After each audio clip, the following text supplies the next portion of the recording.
subscribe now and press the bell icon. Never miss an update.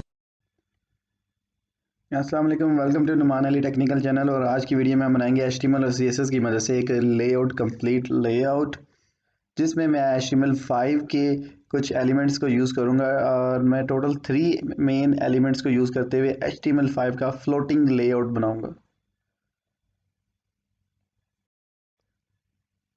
तो शुरू करते हैं। मैं अपने कोड को ओपन करता हूं और यहाँ पे मैं बनाऊंगा एक नई फाइल और उसका नाम रखूंगा मैं layout.html। शिफ्ट 1 प्रेस करते हुए मैंने बनाया डिफ़ॉल्ट स्ट्रक्चर HTML का, और टाइटल में मैंने लिखा HTML5 लेआउट।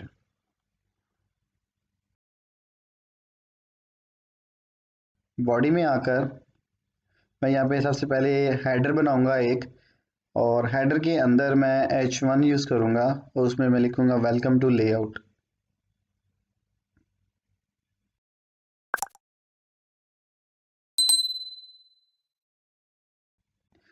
उसके बाद हेडर से बाहर आकर मैंने यहाँ बनाना एक सेक्शन, और इसके अंदर मैं बनाऊंगा एक नैव जो कि नेविगेशन है। उसके अंदर मैं बनाऊंगा UL, और UL के अंदर बनाऊंगा एक लिस्ट, और लिस्ट के अंदर फाइनली मैं यूज़ करूंगा एक एंकर।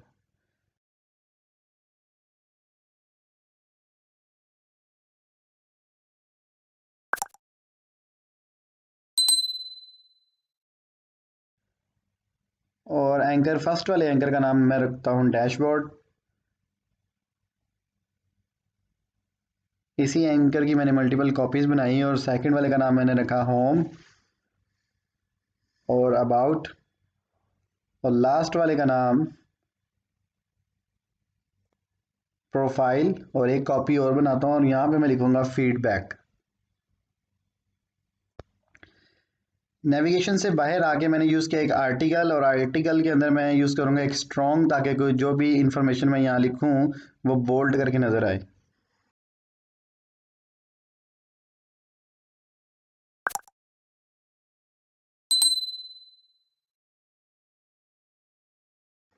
उसके बाद मैंने यूज़ किया एक पैराग्राफ, और पैराग्राफ में कुछ डिफ़ॉल्ट सा टेक्स्ट मैंने लिख दिया। और अब पैराग्राफ के बाहर आके मैं यहाँ पे यूज़ करूंगा एक इमेज जो कि सोर्स पड़ी हुई है हमारे इमेज के फोल्डर में, और मैंने यूज़ की ये वाली मैन वाली इमेज। और अल्टरनेट में मैंने लिख दिया नो फोटो। अगर किसी वजह से कोई पाथ में मिस्टेक है या कोई इमेज अवेलेबल नहीं है तो अल्टरनेट में मैसेज प्रिंट हो नो फोटो। सेशन से बाहर आके मैंने यहाँ पे लिखा फूटर, और फूटर में मैं एक मैसेज प्रिंट करूंगा जो कि सेंटर पे लिखता हूँ मैं इसको ऑल राइट रिजर्व। तो जस्ट आपने देखा कि मैंने एक हेडर बनाया, उसके अंदर नेविगेशन बनाया, नेविगेशंस के अंदर बाहर आते हुए मैंने एक आर्टिकल बनाया, और आर्टिकल में मैंने एक स्ट्रॉन्ग और एक पैराग्राफ यूज़ किया और एक इमेज लगाई, और उसके बाद लास्ट में मैंने जस्ट फुटर यूज़ किया। तो मैं जस्ट HTML5 के टोटल इन्हीं एलिमेंट्स को यूज़ करते हुए एक लेआउट बनाऊंगा CSS की मदद से। जैसे सेव करके ओपन किया तो आप देख रहे हैं अभी के लिए हमारा कुछ लेआउट इस तरह से नज़र आ रहा है, क्योंकि मैंने अभी तक CSS इसके लिए यूज़ नहीं की। तो चलते हैं कोड में, और मैं यहाँ पे एक न्यू फाइल बनाता हूँ, उसका नाम रखूंगा layout.css, जिसको मैं स्टाइल के फोल्डर में सेव कर रहा हूँ।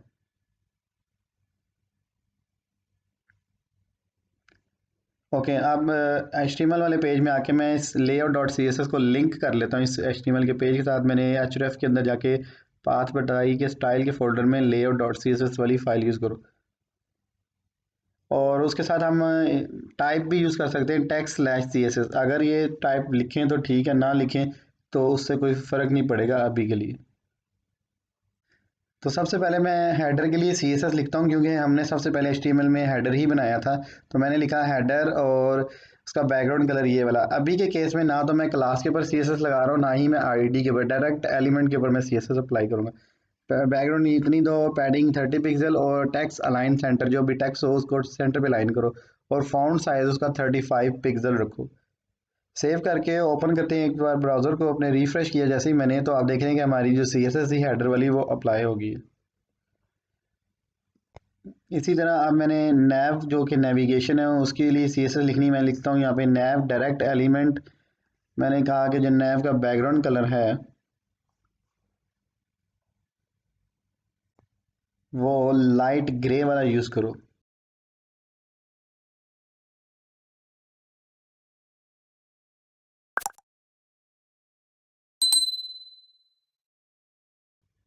और उसके बाद उससे पहले मैं लिखता हूँ कि जो नेविगेशन है वो फ्लोट लेफ्ट साइड पे रहे, और उसकी जो विड्थ है मैं यहाँ पे 30% यूज़ करूँगा, और जो उसकी हाइट है वो 300 पिक्सल रखूँगा मैं अभी के लिए, और पैडिंग में यूज़ करूँगा यहाँ पे 20 पिक्सल। एक बार सेव किया और जब मैं ब्राउज़र को रिफ़्रेश करूँगा तो आप देख रहे हैं लेफ़्ट साइड पे नेविगेशन के लिए जो हमने CSS यूज़ की थी वो अप्लाई होगी। तो मैं क्या करता हूँ कि जो हमारी नेविगेशंस के साथ लिस्ट आ रही है, लिस्ट आई के साथ कुछ बुलेट्स आ रही हैं, उसको ख़त्म करूँ, कुछ डॉट्स आ रहे हैं, तो मैं करता हूँ ये कोड में चलते हैं, मैं CSS में जाके लिखता हूँ जो जो UL है उसके अंदर जो LI हमने बनाई हुई है उस LI के जो स्टाइल है उसको नन कर दो। तो इसके साथ ये हुआ कि इसकी पैडिंग यूज़ करता हूँ मैं 0 पिक्सल। ये हुआ कि हमने UL के अंदर LI के ऊपर जो लिस्ट थी उसको नन कर दो। सेव करके रिफ्रेश किया तो जो बुलेट्स आ रही थी वो हमारी ख़त्म होगी। तो मैं LI के ऊपर कुछ क्लास लिखता हूँ, उनको कुछ क्लास के नाम देता हूँ, इसी तरह मैं सारी क्लासेस को नाम दे देता हूँ। 2 और सेकंड थर्ड वाली को थर्ड, फोर्थ को फोर्थ और 5 को 5 क्लास का नाम। अभी तक मैंने जितने भी CSS अप्लाई की डायरेक्ट एलिमेंट्स के ऊपर की है। अब जो लिस्ट है हमारी उसमें मैं क्लास यूज़ करूँगा। CSS में आगे मैंने कहा जो LI है, मतलब जो टोटल LI है उसका बैकग्राउंड कलर जो सा है, जो टोटल लिस्ट है उसका सब की सब पूरी लिस्ट का बैकग्राउंड कलर करो लाइट ग्रे,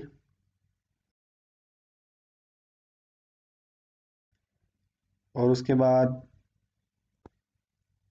जिसका मार्जिन है वो 2 पिक्सल करो,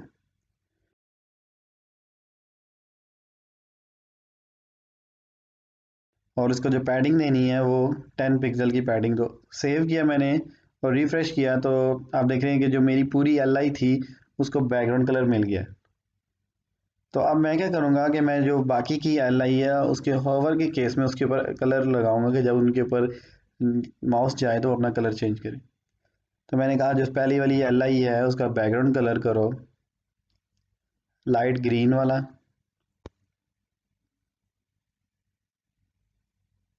यहाँ पे मैं यूज़ कर लेता हूँ लैम ग्रीन।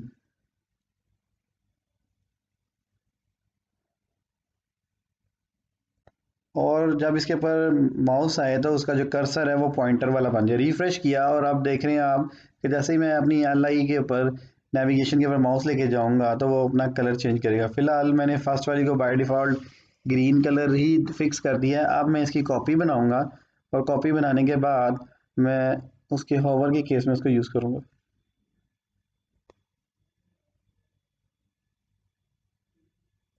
जो LI3 वाली है उसके होवर के ऊपर सेम वही बैकग्राउंड कलर लगाओ और वही पॉइंटर। तो अब आप देख रहे हैं जैसे ही मैं इसके ऊपर माउस लेके आ रहा हूँ अबाउट वाले के ऊपर तो उसमें कलर चेंज कर रहा है। तो यही मैंने इसकी कॉपी बनाई LI4 के लिए, और यही कॉपी मैं लगाऊंगा LI5 के लिए। तो मैं 3 की जगह लिखूंगा 4, और 5 को भी यही वाला नाम।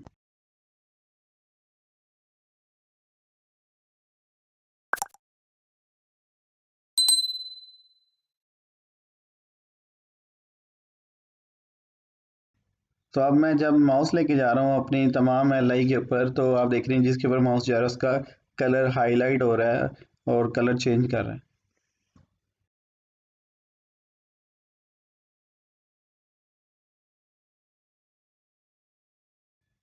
ओके, अब हमारे पास LI के अंदर एक एंकर है, तो मैंने लिखा LI एंकर के अंदर जो टेक्स्ट डेकोरेशन है उसकी नन कर दो। रिफ्रेश किया, सेव किया, और हमारा जो टेक्स्ट डेकोरेशन था वो उसका सेट हो गया। तो चलते हैं कोड की तरफ, थोड़ा मज़ीद और कोड करते हैं, और मैं यहाँ पे बनाऊंगा एक आर्टिकल। CSS में जाके मैं लिखता हूँ डायरेक्ट ही आर्टिकल, इसके ऊपर CSS लगाओ जिसका बैकग्राउंड कलर है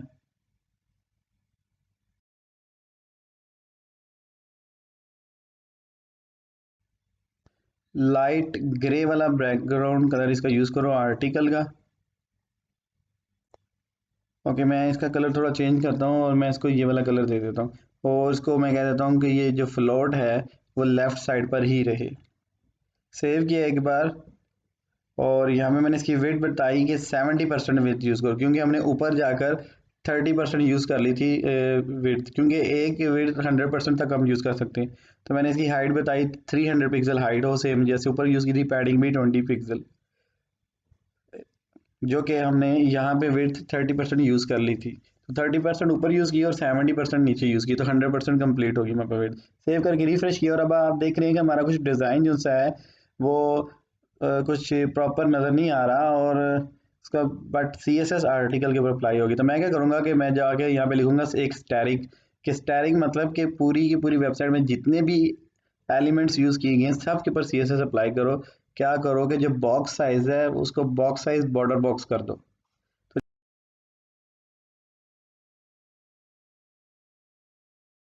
जैसे ही बॉक्स साइज़ बॉर्डर बॉक्स करूँगा और सेव करके रिफ्रेश करूँगा तो क्या होगा कि जो भी स्टार्ट पॉइंट है एंड पॉइंट है वो आपस में मैच कर जाएगा।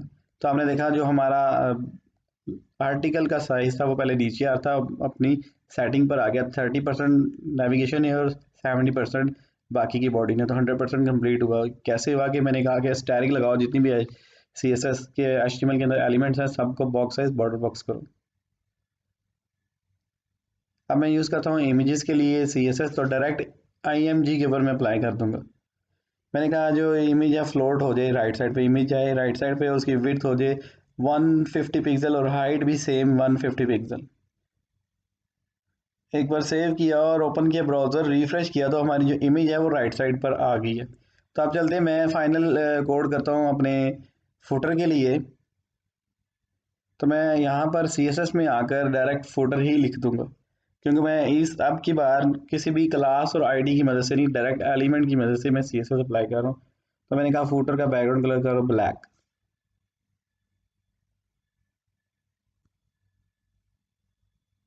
और इसके अंदर जो कलर लिखा टेक्स्ट लिखा जाए उसका कलर वाइट हो, और टेक्स्ट जो सा है सेंटर पे मुझे चाहिए टेक्स्ट अलाइन सेंटर। एक बार सेव किया और रिफ्रेश करूंगा तो मैं आप देख रहे हैं हमारा जो फुटर था उसको कलर मिल गया, उसके ऊपर जो टेक्स्ट लिखा था वो वाइट कलर का हो गया। बट मैं इसका जो फाउंट साइज है वो थोड़ा सा चेंज करके मैं कर देता हूँ जी 30 पिक्सल का इसका फाउंट साइज होना चाहिए। एक बार रिफ्रेश किया सेव करके तो आप देख रहे हैं कि हमारा जो HTML5 का फ्लोटिंग लेआउट है वो HTML5 में हमने और CSS की मदद से कितनी आसानी के साथ अपना लेआउट कंप्लीट किया। अब मैं चाहता हूँ जब इमेज के ऊपर माउस आए तो इमेज के होवर के केस में क्या हो, जो इमेज का जो बॉर्डर है रेडियस वो 50% हो जाए, जबकि मैं इमेज के ऊपर माउस लेके जाऊँ तो उसका बॉर्डर जो सा सर्कल शेप में है तो 50% रेडियस हो जाए। एक बार सेव किया और ब्राउज़र पे आके रिफ्रेश किया तो अब मैं जब माउस लेके आ रहा हूँ तो आप देख रहे हैं हमारा इमेज जो सी है सर्कल शेप में हो रही है। बट मैं चाहता हूँ ये थोड़ा सा एनिमेशन करके आए, कोई एनिमेट करके आए, तो मैं इसके ऊपर थोड़ी सी CSS की एनिमेशन अप्लाई करूँगा। तो CSS में आगे मैंने कहा जब होवर के केस में क्या करो, ट्रांजिट करो 2 सेकंड के लिए, ट्रांजिशन करो 2 सेकंड के लिए। सेव करके रिफ्रेश किया और अब मैं माउस लेके आ रहा हूँ तो आप देख रहे हैं कितनी स्मूथ से वो एनिमेशन ट्रांजिशन कर रहा है, मतलब कोई एनिमेशन कर रहा है हमारी इमेज। तो जैसे ही मैं माउस से पीछे हटाऊँ तो उस केस में भी सेम यही CSS लिख दो। तो अब क्या होगा कि जब मैं उसके ऊपर रिफ्रेश करके माउस लेके आ रहा हूँ तो वो एनिमेशन उसके ऊपर अप्लाई होगी, और जैसे ही मैंने माउस पीछे किया तो वो वापस अपनी ओरिजिनल शेप में भी एनिमेशन की तरह जा रहा है। तो आपने देखा कितनी आसानी के साथ हमने अपना HTML5 की मदद से विद CSS अपना फ्लोटिंग लेआउट बनाया, लेआउट डिज़ाइन किया विद 3 मेन एलिमेंट्स की मदद से, हेडर और सेशन, उसके अंदर बनाया आर्टिकल और लास्ट पे फुटर। ओके, अभी आप देख रहे हैं हमारे जो लेफ्ट साइड पे नेविगेशन से हमने मेन्यूज़ बनाए थे वो काफ़ी छोटे से नज़र आ रहे हैं, तो उसकी चेक करते हैं CSS में। तो चलते हैं CSS की तरफ। CSS में आकर मैंने जो UL के अंदर L आई थी उसको 0 पैडिंग दे दी, जब मैंने उसकी पैडिंग सेट की 10 पिक्सल। तो जैसे रिफ्रेश किया तो अब हमारा कुछ मेन्यूज़ जो है प्रॉपर सही तरीके से नज़र आ रहा है। तो अब मैं जब माउस लेके जा रहा हूँ तो वो होवर केस में हाईलाइट भी हो रहा है। तो आपने देखा कितनी आसानी के साथ हमने अपना HTML5 की मदद से और विद CSS यूज़ करते हुए अपना लेआउट का स्ट्रक्चर डिज़ाइन किया। तो मैं कोड में आके मैं चाहता हूँ जो एंकर है उसके ऊपर होम वाले बटन के ऊपर मैं एक पाथ भी लगाऊं, ताकि जब होम वाले बटन में क्लिक करूँ तो वो सेकंड पेज की तरफ जाए। तो मैंने एंकर के अंदर href यूज़ किया, रिफ्रेश किया, जैसे मैंने होम वाले बटन पे क्लिक किया तो आप देख रहे हैं हमारा जो पेज है वो टेबल वाले सेकंड पेज की तरफ जा रहा है। तो इस तरह से हम अपनी नेविगेशन के अंदर लिंक कर सकते हैं, रीडायरेक्ट कर सकते हैं, एक पेज से दूसरे पेज की तरफ जंप कर सकते हैं। तो फाइनली हमारा लेआउट तैयार है। HTML5 की मदद से हमने HTML5 की मदद से अपना एक यूनिक सा लेआउट का स्ट्रक्चर बनाया। और अगर अब मैं चाहता हूं कि जो मेरा लेफ्ट साइड पे नेविगेशंस मेन्यू आ रहा है वो राइट साइड पे नज़र आना चाहिए, तो उसके लिए चलते हैं CSS में। CSS में जाके जो नैव था मैंने लिखा हुआ था फ्लोट लेफ्ट रे, जैसे मैंने कहा नैव फ्लोट राइट रे, रिफ्रेश किया था, हमारे डिज़ाइन में कोई चेंजिंग नहीं और नेविगेशन ऑटोमेटिकली राइट लिखते ही राइट साइड पे कन्वर्ट हो गया, राइट साइड पे शिफ्ट हो गया। तो देखा आपने, तो हमने जो बॉक्स साइज बॉर्डर साइज लिखा था उससे हमारा लेआउट में कोई ज़्यादा सी चेंजिंग नहीं आई और जस्ट राइट लिखते राइट हो गया। तो मैं चलता हूँ वापस लेफ्ट लिखूँ तो वापस लेफ्ट हो गया। तो हमारा जब जो कोड है प्रॉपर रिस्पॉन्सिव है। और हम उम्मीद करता हूँ आपको आज की वीडियो पसंद आएगी।